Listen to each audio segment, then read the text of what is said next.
kan mooy Lamine Yamal dama koy waxaat parce que chaque jour bu porté li nga xam ne mooy maillot Sénégal bi moom laa jiital te doo leen ci mën dara doo leen ci mën saala yaay ndeer parce que man je suis sénégalais bi mooy njëkk ci li nga xam ne moom mooy ay beneen jouru jaamure et tout parce que keroog gis naa ñu bëri naan waaw passion jàppal paay gars yi bu ñu xoolantee biir ku nekk xam na mais li ma leen wax en matière de préférence et tout en plus loolu ndaw loolu li mu ci tudd Lamine Yamal rek moo tax seen fit yi jóg seen wax yi jóg ku nekk naan maa la gën a doon catalan way tout ça ñun nous sommes des Sénégalais avant d'être des supporters de yeneen club et tout tey il te fait une magnifique rentrée parce que boo xoolee entrée bi mu def sax mën naa ne succession la par rapport ak match yi mu def match yi mu jot a dugg yëpp war nañu kii il avait envie de quelque chose tey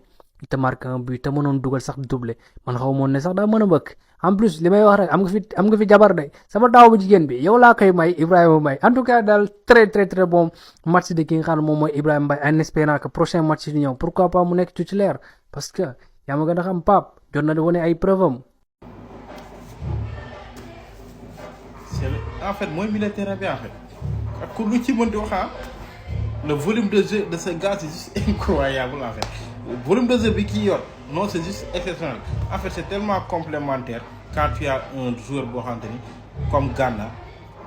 qui sait faire un box to box bu ko neexee mu taxaw organiser le jeu bàyyi gars yi ñu avancer nga am benn jaara boo xamante ni un volume de jeu extraordinaire il peut courir partout box to box offensivement comme défensivement il sait aussi se projeter vers l'avant nga am benn Pape Gueye boo xamante ni il sait se projeter vers l'avant un Pape Gueye boo xamante ni il peut organiser ton jeu un Pape Gueye boo xamante ni il est fin techniquement et Diarra aussi techniquement il est trop bon vraiment il y a rien à dire en fait sur Diarra il est juste incroyable prise de balle sûreté volume de jeu incroyable il se projette tellement bien. Il y a un qui peine à faire son retour qui blessure bi mu jëloon muy Ismaïla Sarr il y a un autre boo xam ne mi ngi doog a jógee blessure aussi il est en train de revenir tellement bien doo sax comprendre alors que c'est un milieu de terrain il court plus que un ailier c'est juste incroyable Diarra vraiment top match big match.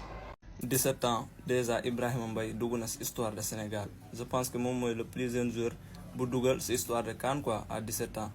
Mais apprenez à respecter Monsieur Sadio Mané quoi voilà tout simplement il faudrait ñu wax mooy quoi parce que soo xoolee lu mu nekkee def équipe nationale Sénégal depuis le début voilà il mérite que des remerciements quoi pas des critiques voilà yéen ñëpp xam nga lu may wax nag kon Sadio Mané waruñ ko critiquer peu importe lu mu def avec Sénégal mu baax wala mu ñàkk baax mais dañoo war a conscient lu mu ñu defal quoi te en plus muy continuer di def nag liggéey bu am solo avec équipe bi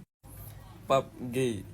Gueye gars yi ñu doon douter ci biir milieu de terrain bi kon tey wan na leen ne moom mérité na titulaire indiscutable voilà gis ngeen ne contre Congo qualification coupe du monde bi lu mu defoon tey tamit il a répondu présent avec doublé voilà Pape Gueye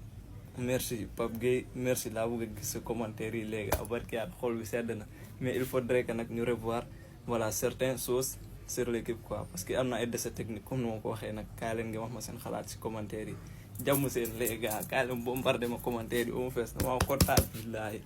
17 ans déjà Ibrahima Mbaye dugg na ci histoire de Sénégal je pense que moom mooy le plus jeune joueur bu dugal ci histoire de CAN quoi à 17 ans voilà en plus nag gars ñu ngi ko doon réclamer ñëw na répondre présent ci biir match bi ça fait plaisir nag pour nous pour les supporters pour le staff pour lui-même voilà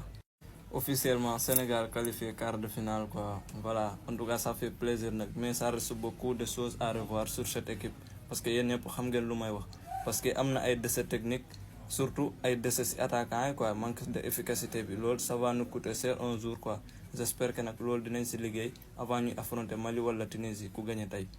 ayca sama gars yi mu ngi noonu belle victoire du Sénégal face au Soudan le Sénégal se qualifie en quart de finale c'était le plus important di féliciter gaynde yi bu baax di leen féliciter waat di féliciter Pape Thiaw parce que il gère bien le groupe voilà Pape Thiaw mi ngi gérer groupe bi gaynde yi teg nañ lu leer ay jàmbaar lañ qualifié nañ quart de finale parce que boo leen xoolee en 2023 à ce stade de la compétition ci la ñu Côte d'Ivoire piégé woon tey échappé nañ piège boobu macha allah nag qualifié nañ li nga xam mooy quart de finale dañuy dem ñibbi toog xaar Tunisie ak Mali kan mooy gagné ñu focus ci moom mais gars yi y a des choses à améliorer parce que compétition noonu la tout ne peut pas être nickel tout ne peut pas être parfait mais tu rectifies et puis tu avances y a des améliorations y a des points positifs mais aussi y a des points noirs y a des choses à améliorer lu ci mel ni ñuy yéexee dugg ci match dañuy yéex a dugg ci match parfois si on a l'occasion sam duñ teel a plier match bi duñ teel a rey li nga xam ne mooy match bi dinañ ci ñëw bu ñu yeggee gàlle ñu ngi nii buntu stade bi xam nga voilà dañoo ñëwoon pour wax leen ni leen teg leen foofu seen baaraam ñi ngi ñëw le plus important c'était la victoire féliciter leen yéen sénégalais yi féliciter gaynde bu baax ñi ngi ñëw ci débrief bi gars yi let's go. jàmbaar dëgg moo ngi nii parce que j'ai l'habitude de dire que avec kii di Krépin Diatta léppam fulla la amul daree caaxaan te il te sera un match exceptionnel peut-être il peut s'ajuster li nga xam ne mooy centre parce que des fois aussi mën nañ comprendre centre ñàkk dem wala jàppal bàyyi mais tey mu joxee bakkanam la joxee de parce que boo xoolee tackle boobu même si de base mën nañ erreur mais il est pas aussi grand njool yow boo xam ne mën na génnee bal mais il s'est rattrapé ñu ngi wax gaañ Edouard mais ne gaañ bopp mais tout mais bakkan bi la joxee te au-delà de ça sax depuis bi CAN bi ñëwee ba léegi day teg li nga xam ne mooy bakkanam te en plus Sénégalais dafa war a dem jël lii di CAN bi ndax lan moom dafa nekkoon en pleine forme lii di CAN 2022 finalement bi ñu waree dem CAN mu blessé bokku si niil jël CAN bi kon nag njukkal la balaa muy jël li nga xam ne mooy retraite international mu jël benn trophée ak li nga xam ne mooy équipe nationale du Sénégal encore une fois kii di Krépin Diatta top performance. xale ou pas petit ou pas petit il doit jouer titulaire. On sait tous que Ismaïla Sarr c'est un très bon joueur mais ci CAN bii ku gis Ismaïla Sarr ni muy joué parce que moom laa teg ne ca kaw ñoom ñaar laay boole vidéo bi ku gis Ismaïla Sarr ni muy joué nga xam ni Ismaïla Sarr il n'est pas à 100%. peut-être retour de blessure bi mu def moo ko affecté blessure bi mu amoon avant muy ñëw CAN moo ko affecté il n'est pas à 100%, il n'est pas en forme ku gis Ismaïla Sarr ni muy joué Ismaïla Sarr bi ñu xamoon ñun gisuñu ko. Maintenant nag man mënuma comprendre le remplaçant fait un meilleur CAN que le titulaire et tu laisses toujours le remplaçant sur le banc. Lii compétition 3 matchs décisifs moo dese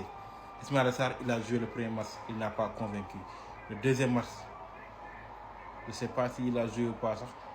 ba tey na tooti fàtte naa xam il a joué le deuxième match ou pas tellement que Ismaïla Sarr il n'amène pas tey aussi pareil. Ibrahima Mbaye li nga xamante ni moom la ñu xaar Ismaïla Sarr il le fait en 5 minutes il fait ce que le titulaire n'a pas fait en 65 minutes wala 70 minutes les gars faut arrêter à un moment donné amul xale amul mag fii amul xale amul mag compétition la il s'est adapté aux jeux africains il le montre à chaque rentrée à chaque fois bu duggee il crée des différences day créer des équilibres ci défense bi accélération bien loolu tout sax accélération il est juste extraordinaire. Il dribble bien, il est efficace, il marque, il fait des passes décisives. Qu'est-ce que tu veux de plus pour le mettre titulaire? Je comprends pas. Bu fi kenn ñëw naa ma ay da ngeen pour ngeen doon gëm ñamu da wala Ismaïla Sarr ñu defal Ismaïla Sarr kenn waxul ni il est mauvais. C'est un très bon joueur mais sur cette CAN pour l'instant il n'est pas bon et celui qui est bon doit jouer et celui qui est bon c'est Ibrahima Mbaye. Il doit jouer, il crée plus de déséquilibre. Il amène plus de différence que Ismaïla Sarr et c'est ça la réalité. C'est ça la réalité en fait. Il faut que nous acceptions loolu et arrêter de vouloir rester ci ay affaire de ay sentimental. Non, football amul sentiment. Il n'est pas bon, il n'est pas en forme parce que def na retour de blessure. Ba tey on voit nettement que Ismaïla Sarr il n'est pas à 100%. Maintenant, mais le gamin amul xale Lamine Yamal il a joué à 16 ans comme 15 ans au FC Barcelone. te tey gis ngeen ko il a 18 ans il est en train de faire des ravages donc tamit lan la c'est quoi le problème mais le titulaire parce que pour man pour qu'on gagne cette CAN il va falloir mettre les meilleurs parce que li ma gis Sénégal di ko nii dalul sama xel